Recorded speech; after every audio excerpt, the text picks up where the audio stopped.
Šioje pamokoje su Float Generator padarytoms grindims suteiksime medžiagiškumą. Ta padarysime su atsisiųstu jau ankstesnėje pamokoje Multitexture įrankį. Spaudžiame M raidelę, kad iškviestumėm Slate Material Editą. Ir kaip visuomet, pirmiausia, įsitraukime į View 1 kortelę Ray Material.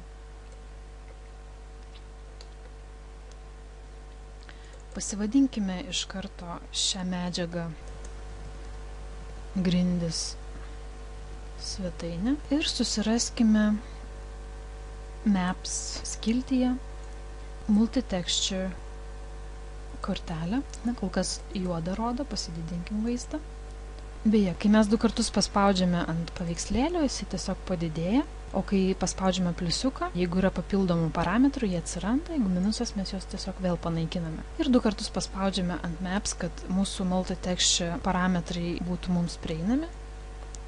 Ir dabar trumpai apžvelkime, kągi mes čia matome. Tam, kad įkeltumėm į programą mūsų medžiagas, pirmiausia reikia spausti Open Files. O jums prieš tai teks pagal žemiau esančią nuorodą atsisiųsti medžiagas, įsikelti jas kaip visuomet į Scene Asset segtuvą Images. Taip, įsikeliame į šį segtuvą 9 ąžuolo tekstūros variantus ir tuomet jau spaudžiame Open Files ir pažymime su Shift visus 9, spaudžiame Open ir mums rodo vieną medžiagą, tačiau dėl to nesijaudinkit. Ir dabar reikia sujungti mūsų Multitexture, prijungiame prie Diffuse Map, pasitemkime į šoną ir suteikime mūsų parketui šią medžiagą.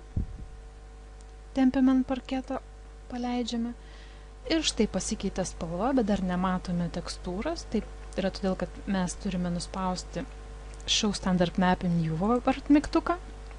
Ir jeigu mes pasididinsim, tai lyg ir viena rodo mums medžiagą visur. Tačiau iš tikrųjų čia yra jos visos tiesiog taip rodo. Spaudžiame Render Production. Ir štai matome savo parketą. Dabar grįžkime prie Slate Material Editą. Ir čia turime keletą parametrų. Pirmiausia, Randomize By turi būti pažymėta pagal Material ID, o ne Object, kadangi mes priskiriame medžiagą grindims, kurios yra sukurtos kaip vienas objektas. Jeigu būtume daugiau objektų pažymėję ir jiems norėtumėm suteikti Multitexture, tuomet reiktų žymėti Objects. Na ir žemiau turime Gamma, Hue ir Saturation. Kol kas panagrinėsime čia tik tai, ką reiškia Overall Gamma ir Random nustatymai. Pasirinkime dabar Random nustatymus, pavyzdžiui, 0,2. Vėl spauskime Render.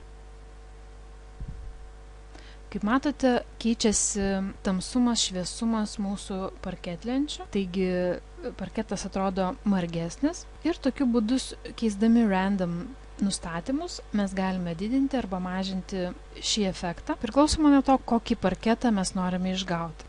Grąžinkime čia į 0 ir dabar pabandykime pakeisti gamą į 2,2. Tai iškart ir viewport ekrane patamsėja mūsų parketas, spaudžiame Render.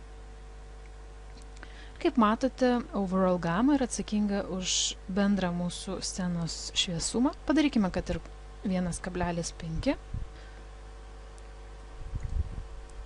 Ir gauname žymiai šviesesnį parketą. Tokiu būdu mes lengvai galime reguliuoti norimą rezultatą. Ir čia yra parametras Seed, kurį keičiant galime reguliuoti, kaip bus išmėtytos mūsų faktūros, kokiais santykiais. Jeigu rendersim iš naujo, mūsų parketo raštas bus šiek tiek kitoks. Tai tiek trumpai apie Multitexture. Kitus parametrus panagrinėsime vėlesnėse pamokose, kai išsamiau susipažinsime su medžiagiškumu ir jau pradėsime reguliuoti ne tik tai Diffuse Map, bet ir kitus parametrus.